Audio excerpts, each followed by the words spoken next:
So, instead na butasan pa sa gitna, ay spread ko na lang yung aking, hindi caramel, sorry, custard or yema, no? So, spread mo lang yung yema. Okay, so chilled kasi itong yema ko. Okay, para pagkain niya, pag-slice niya, ay may yema. No? So, ano yun natin? Lagyan natin ng yema.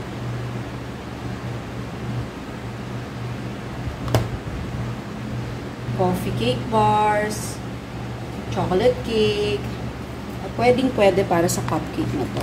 Even the vanilla cake, tub cake, ay pwede mo rin gamitin for this one. Kung gusto mong gumawa ng beehive, importante ay meron kang fluffy na marshmallow icing o yung tinatawag nating boiled icing. And it took me only mga 5 minutes para gawin si boiled icing. Okay?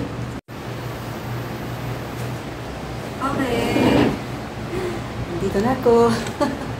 Okay, so wow, flex ko lang ang aking apron kasi naka 5-star kami ngayon sa GrabFood. Thank you, GrabFood.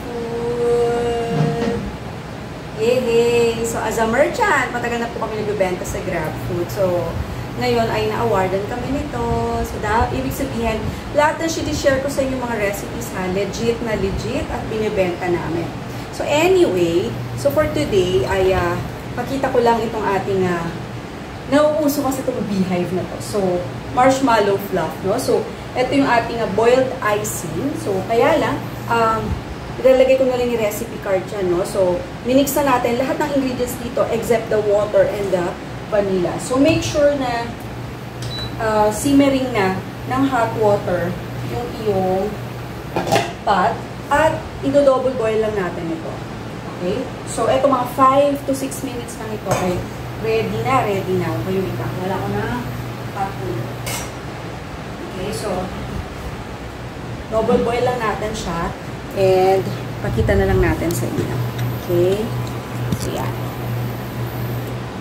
Habang minimix natin siya. Okay? So, yan.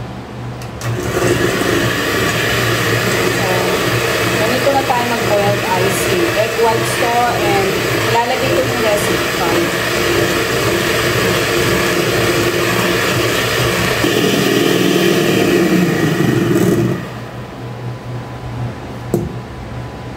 Okay, so at this point, no, ay tinanggal ko na siya sa heat. No, naka-off heat na siya. Pero, lagyan pa natin ng konting, just like do sa recipe natin, ay lalagyan natin siya ng 1 tablespoon of water. Okay. And